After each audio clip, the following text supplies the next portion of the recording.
হোসেনপুরে ৫ শতাব্দীর সম্প্রীতির মেলবন্ধন, মন্দির ও মসজিদের এক অনন্য সহাবস্থান।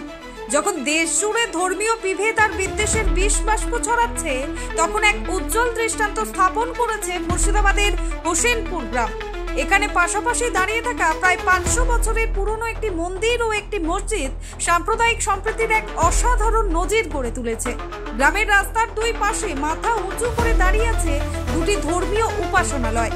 একদিকে ভেসে আসছে মসজিদের আজানের সুমধুর ধ্বনি, অন্যদিকে শোনা যায় মন্দিরের পবিত্র ঘণ্টার আওয়াজ। স্থানীয় বাসিন্দারা জানান, যুগ যুগ ধরে তারা এই সম্প্রীতির ছবি দেখে আসছেন। ছোটবেলা থেকেই তারা একসঙ্গে এই স্থানে এসেছেন। মানুষ তাদের মনের আশা নিয়ে এখানে ছুটে আসেন, কেউ সন্তানের কামনায়, কেউ বা রোগ মুক্তির প্রার্থনায়। মনস্কামনা পূরণ হলে উভয় সম্প্রদায়ের মানুষ উদার হস্তে দান করেন মন্দির ও মসজিদে। একই প্রাঙ্গণে চলে পূজা ও নামাজ, আর সকল উৎসবে কাঁধে কাঁধ মিলিয়ে আনন্দ ভাগ করে নেন হিন্দু ও মুসলমান ভাই বোনেরা। এই অটুট বিশ্বাস আর ভালোবাসাকে কেন্দ্র করে প্রতি বছর হোসেনপুরে এক বিশাল মেলা অনুষ্ঠিত হয়। এই মেলায় ধর্ম বর্ণ নির্বিশেষে সকলে হাসি মুখে অংশ নেন। হোসেনপুরের এই ঐতিহাসিক স্থান যেন বারবার এই সত্যটি প্রমাণ করে যে ধর্ম ভিন্ন হলেও মানুষের মন এক হতে পারে, বিভেদ নয়। ভালোবাসায় জীবনে চলার পাথেও হওয়া উচিত। ধর্মের সংকীর্ণ গণ্ডি পেরিয়ে হোসেনপুরের এক মন্দির ও মসজিদ আমাদের শেখায়, যেখানে মানুষের হৃদয়ে থাকে সম্প্রীতির অকৃত্রিম বন্ধন, সেখানেই বিরাজ করেন সৃষ্টিকর্তা। এই অনন্য সহাবস্থান শুধু মুর্শিদাবাদ নয়, গোটা দেশের কাছে এক অনুকরণীয় দৃষ্টান্ত। আমরা যে স্থানে অবস্থান করেছি, জায়গাটা হরিহরপাড়া অন্তর্গত হোসেনপুর জুম্মা মসজিদ। আমাদের পাশে, মসজিদের পাশে একটা মন্দির রয়েছে, মন্দিরে পুজো হয়, আমাদের মসজিদেও নামাজ হয়। আমাদের এখানকার হিন্দু মুসলিমের কোনো রকমের অসুবিধা নেই। বর্তমান সিচুয়েশন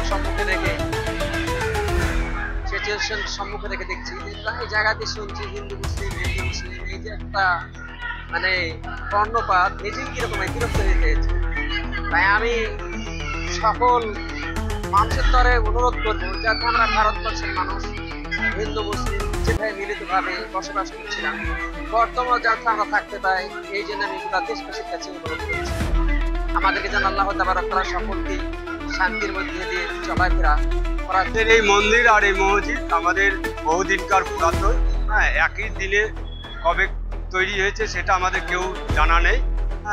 আমাদের এই জায়গাটায় ধর্ম করতে এসে কোনো আমাদের হিন্দু মুসলিম এটা নিয়ে কোনো বাধা বিঘ্ন নাই। ওদের ধর্ম ওরা করে, আমাদের ধর্ম আমরা করি, ওরা আমাদেরকে সহযোগিতা করে, আমরা ওদেরকে সহযোগিতা করি।